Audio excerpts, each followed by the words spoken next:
You're watching the Stone and Wood Post Show Big Tuesday. A lot of action here at Bells Beach. What a day it was. Even made our first eliminations of the event as they called it on first thing in the morning and got a lot done. Everything they had planned. They didn't have to stop it short. Set up some big rounds for the women's round of 16 and also the men's round of 32.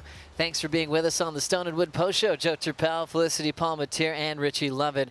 Flick, a lot of action, a lot of drama, and even in that last heat, seeing Ian Gauvin needing a score and just missing a wave. That was intense to finish off the day. Oh, I'm just happy we ripped the Band-Aid off. It's been a few days, and we went through a lot of heats today.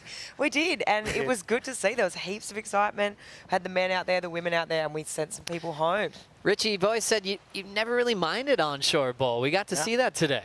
No, I love it. I reckon there's plenty of opportunities when it's onshore like this. And, you know, I think I was proven right with some of the performances on both the men and the women's side. We saw some big scores, some huge manoeuvres. Great day of surfing, in my opinion. Yeah, a lot of great stand-up performances, and even some that are just simmering beneath the surface, like, you know, Felipe Toledo advancing on in second today. Yeah, I mean, I sort of thought that he would show up here and blow up here, but, I mean, he just came up against someone who was a bit too good for him today. So I guess, you know what? The bowl keeps you honest today, Joey. It's building and building, and one man that's just still building his reputation is lightning in a bottle in a runaway type world title campaign. Leads us into our headlining moment for the Boost Mobile Heat of the Day. World #1 looking unstoppable. Yeah, Italo was just incredible today from the opening ride.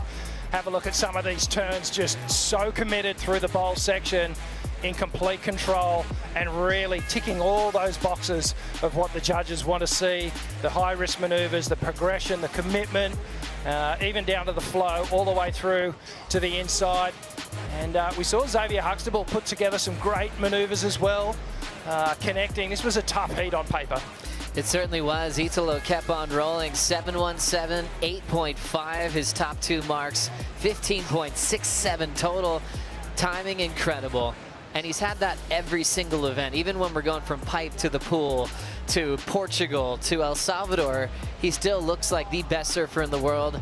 Ramsey certainly showed up today, but it really ended up in some tough news for the Moroccan. Oh, it was so hard to watch. I mean, we're seeing this right here. I mean, he finished his last wave. He happened as he was coming in. He was on that little button of reef, got taken out from a wave behind him, and yeah, unfortunately the messaging is, you know, he's hurt his knee and awaiting further scans. So we'll just wait. We're sending our prayers and we hope he's going to be okay.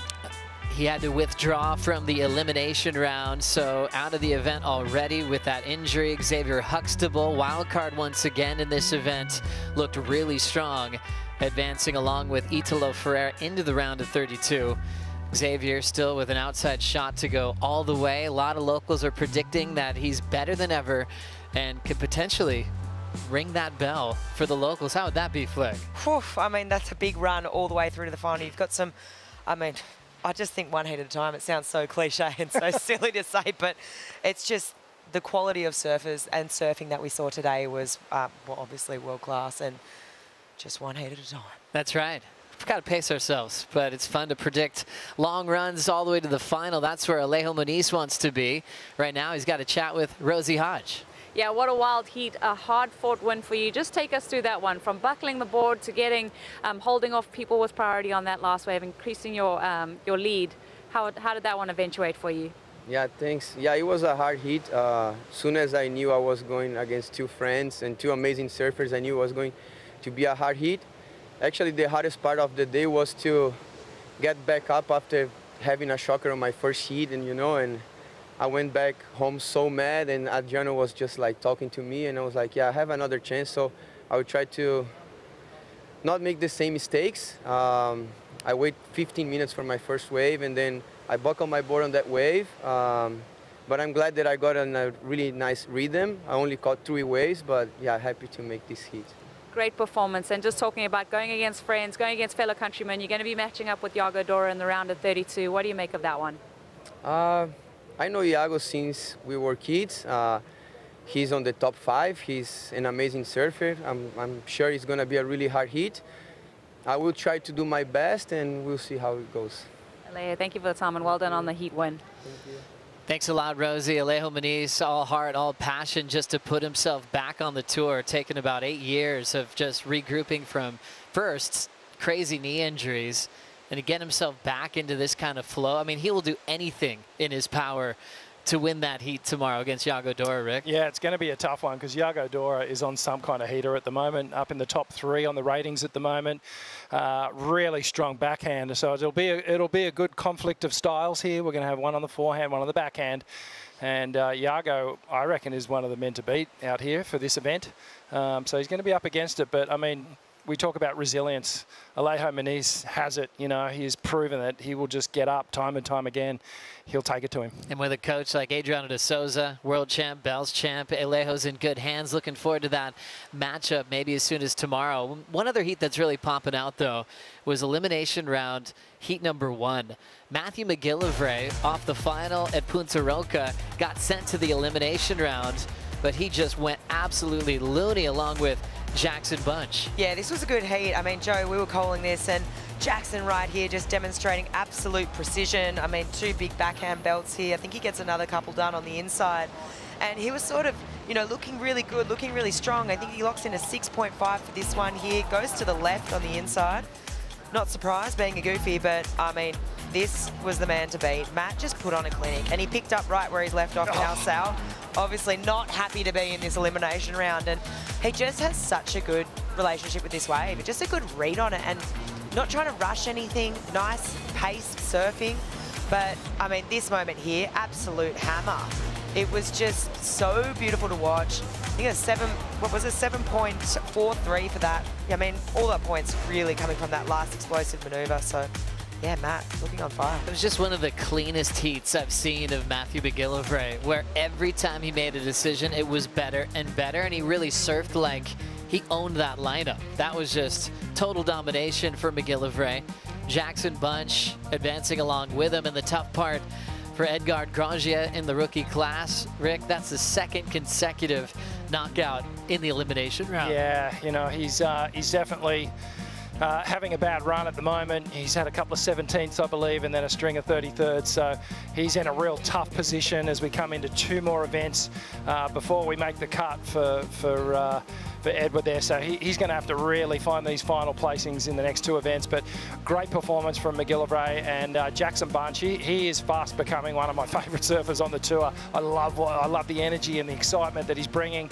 Shades of the Kalani Rob in the style. Yeah, I'm a big fan.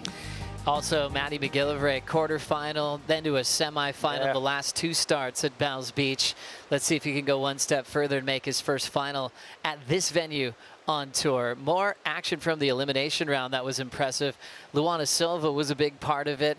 She's been just such a charger in the last couple of years on tour. The World Junior Champs, keeping a very busy schedule.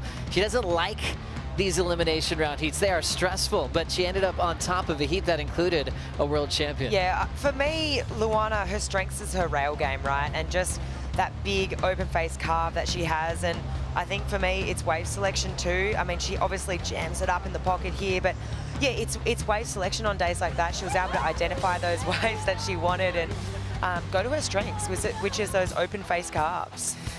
Those big hooks got her the win, 5.67 and a 5.33. She made some little quiet Sunset Point comparisons with open ocean type waves where she could lay down that rail, and it was Caroline Marks, who's just always at least in the quarterfinals of this venue, advancing on in 2nd. Big shout out to Carly Shanahan. Wow, she's a bright light. She was all laps up on the glass with Vano, being so thrilled to represent the local crew. What a great week for Carly Shanahan, just representing Jan Juck board riders, having the whole town, everyone getting behind you, getting involved, and just the feelings around that, you know, kind of makes you feel warm and fuzzy. But, you know, stressful moments there for Caroline, really. It was, you know, right up until those final moments, Carly had a chance of kicking the world champ out of the event. So maybe a little get out of jail free there for Caroline, and I think we'll see her really start to build into this event.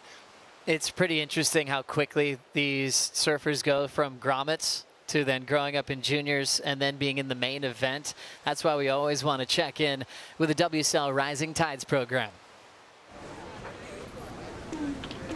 Good morning from Bells Beach. We're here with all the amazing up-and-comers. We're about to go rip the Bells Bowl.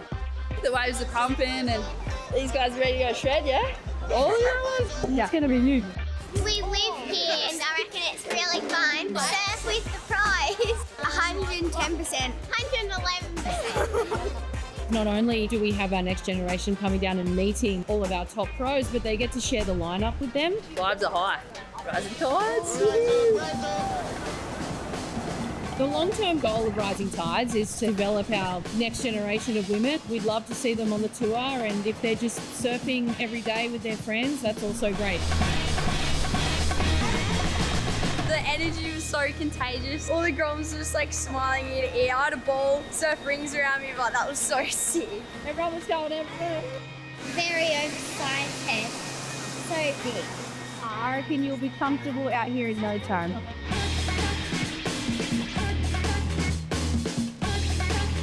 Really fun.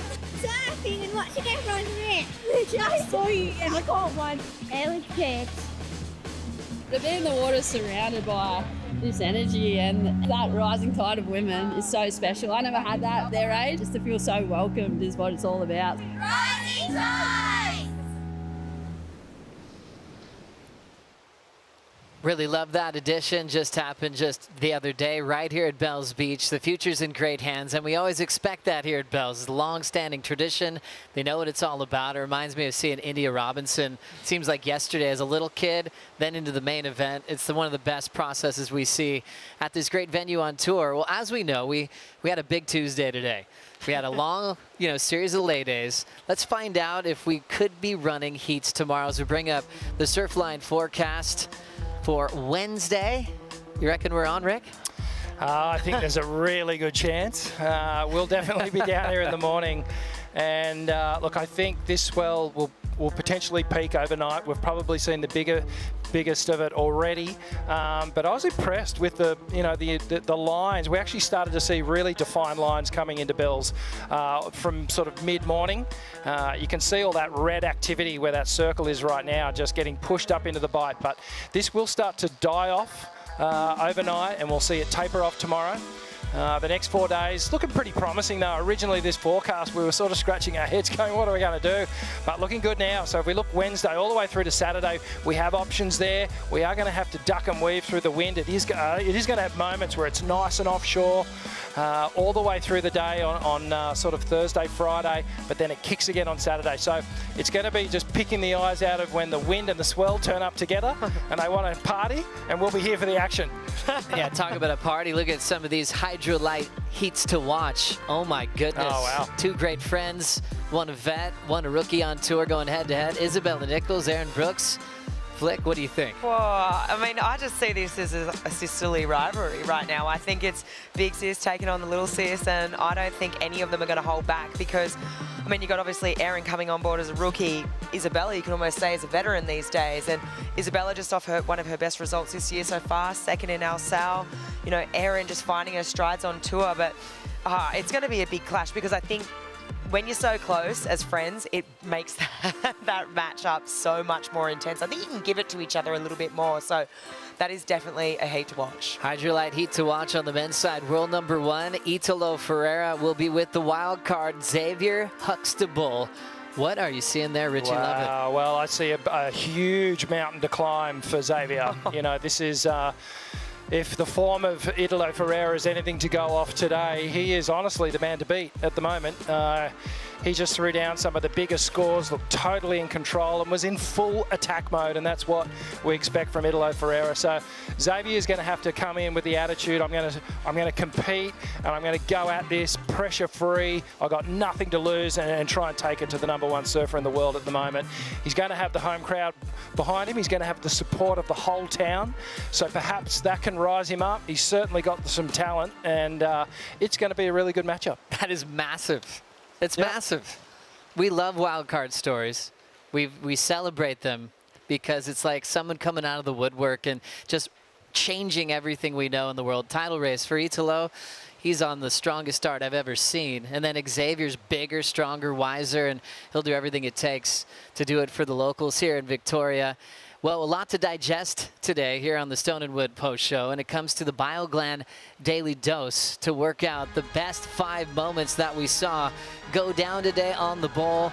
Kicking things off for us at number 5, McGillivray Magic. Oh, this was beautiful to watch. That one turn there, that was my single most favourite carving manoeuvre that was done all day.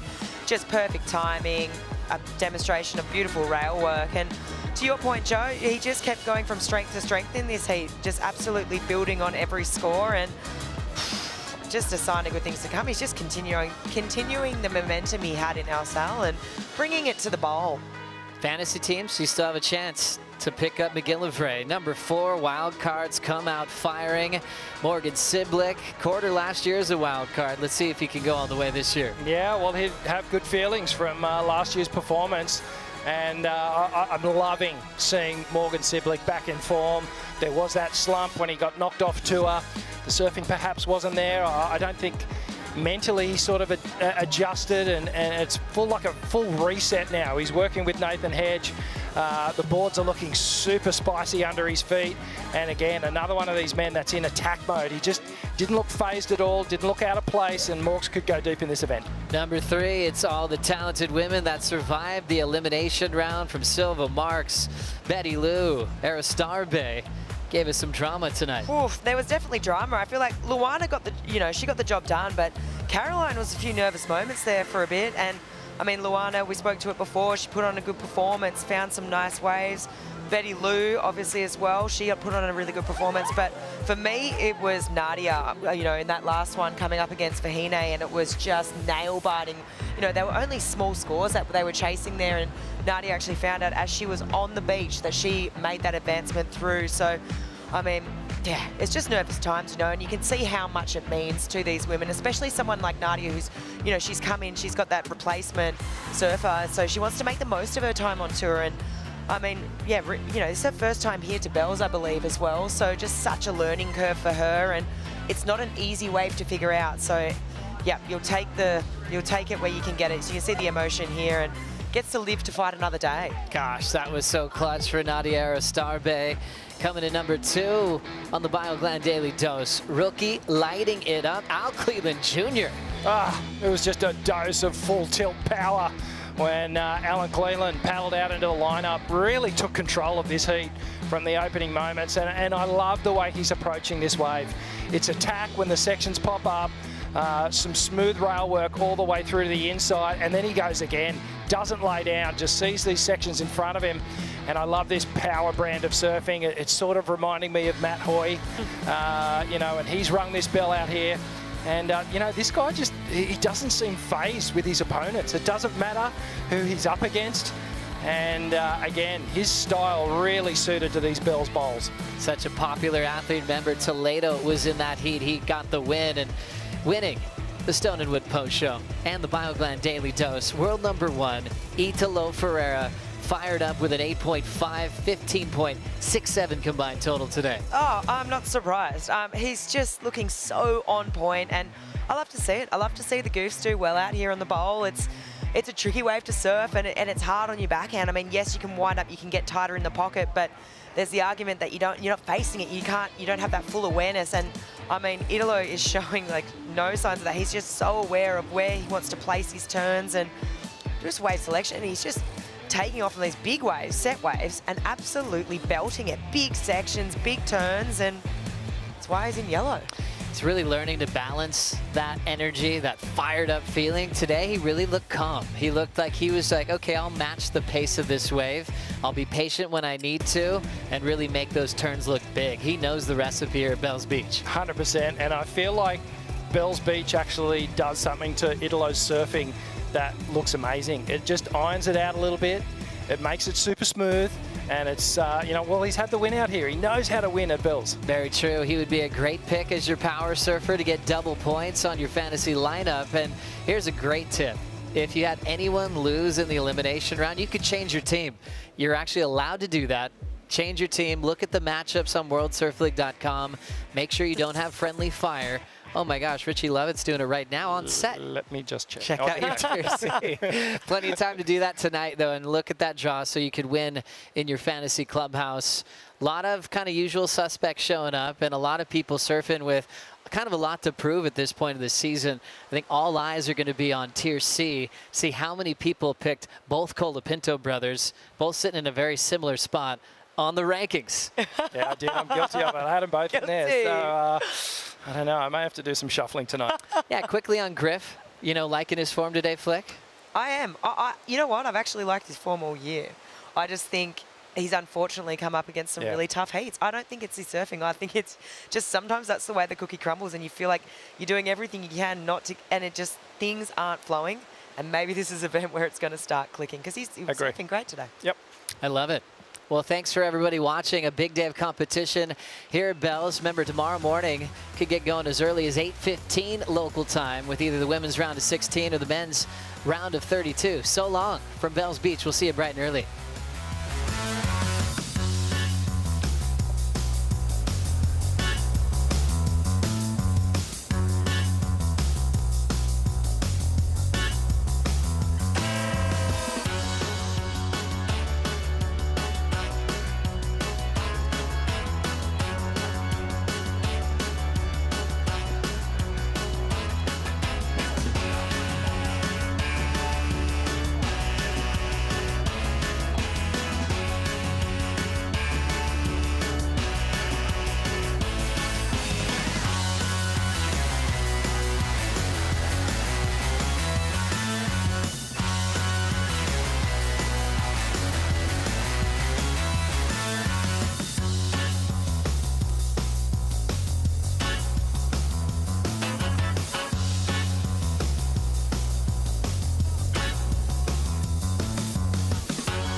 This copyrighted event broadcast is produced by the World Surf League for broadcast around the world and may not be retransmitted, reproduced, rebroadcast, or otherwise distributed or used in any form without the written consent of the World Surf League.